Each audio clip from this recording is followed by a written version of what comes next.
Cyril Ramaphosa denies deal with China is a new form of colonialism.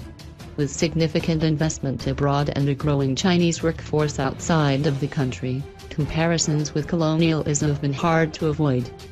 President Xi Jinping told African leaders Monday that China's investments on the continent have no political strings attached, pledging $60 billion in new development financing. Even as Beijing is increasingly criticized over its debt-heavy projects abroad. Xi offered the funding at the start of a two-day China-Africa summit that focused on his cherished Belt and Road initiative. The money, to be spent over the next 3 years, comes on top of $60 billion Beijing offered in 2015. The massive Belt and Road scheme is aimed at improving Chinese access to foreign markets and resources and boosting Beijing's influence abroad. However, it's faced comparisons to colonialism. Where is China's money going? China has poured billions in loans for roads, railways, ports and other major infrastructure projects in Asia and Africa. But critics warn that the Chinese leader's pet project is burying some countries under massive debt.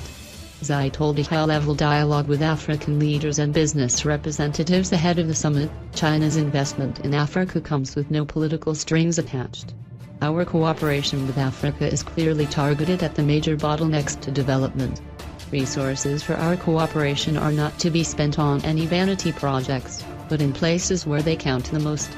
But Xi admitted there was a need to look at the commercial viability of projects and make sure preparations are made to lower investment risks and make cooperation more sustainable.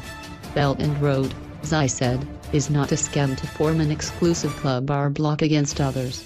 Later, at the start of the Forum on China-Africa Cooperation, FOCAC, Xi announced $60 billion in funds for 8 initiatives over the next 3 years, in areas ranging from industrial promotion, infrastructure construction and scholarships for young Africans.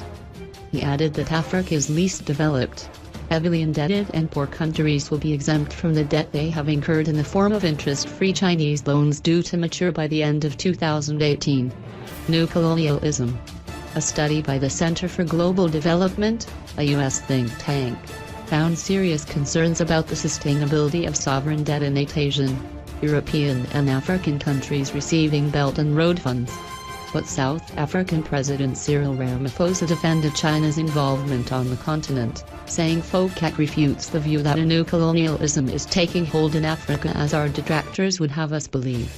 During a visit to China last month, Malaysian Prime Minister Mahathir Mohamad warned against a new version of colonialism, as he cancelled a series of Chinese-backed infrastructure projects worth $22 billion. Rwandan President Paul Kagame, current chairman of the African Union, also rallied behind China's involvement in Africa.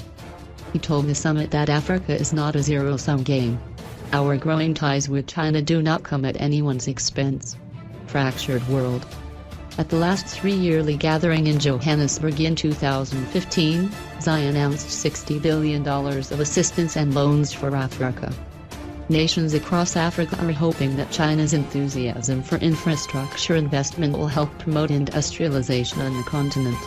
Ramaphosa noted that Africa exports its minerals to China while the Asian country exports to the continent what its factories produce. He said, "This obviously limits ability African countries to extract full value of abundant natural resources and create work for its people. It is through platforms like FOCAC that we should work to balance the structure of trade between Africa and China."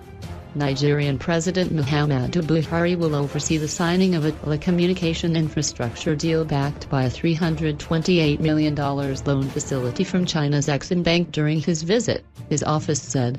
China has provided aid to Africa since the Cold War, but Beijing's presence in the region has soared with its emergence as a global rating power. Chinese state-owned companies have aggressively pursued large investments in Africa, whose vast resources have helped fuel China's transformation into an economic powerhouse.